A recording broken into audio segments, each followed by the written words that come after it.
La province de Safi a vécu l'un des épisodes climatiques les plus meurtriers de son histoire récente. Des pluies diluviennes, des crues soudaines, des inondations massives. En l'espace d'une heure seulement, des commerces et des habitations entièrement submergés. Le bilan fait état d'au moins 37 morts.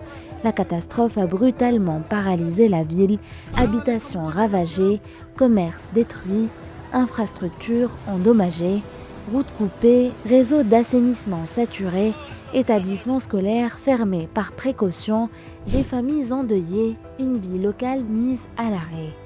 Au-delà de l'urgence humanitaire, une question cruciale se pose désormais: comment indemniser les victimes d'un drame d'une telle ampleur? Le droit marocain prévoit un cadre spécifique.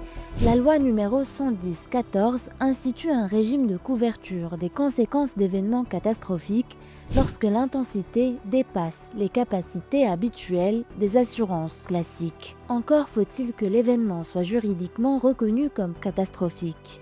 La loi et ses décrets précisent les critères: crues, inondations, ruissellement, débordement des cours d'eau, coulée de boue. À cela s'ajoutent des conditions strictes d'imprévisibilité, de gravité exceptionnelle et de dommages majeurs pour la collectivité. Mais cette reconnaissance n'est pas automatique, elle repose sur un acte réglementaire pris par le chef du gouvernement après avis d'une commission dédiée. Cette décision détermine la nature de l'événement, sa période et le périmètre concerné. Un enjeu majeur, car cette reconnaissance conditionne l'accès au régime d'indemnisation spécifique.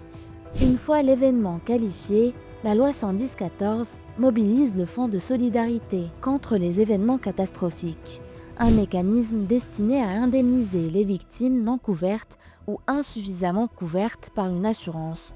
Le texte encadre précisément les indemnisations, dommages corporels, décès, incapacité permanente, atteintes graves à l'intégrité physique, mais aussi pertes liées à la résidence principale ou à sa jouissance.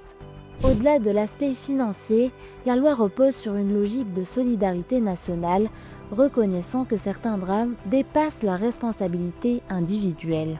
À Safi, la reconnaissance officielle de la catastrophe pourrait devenir un levier juridique déterminant pour permettre aux familles touchées de se reconstruire.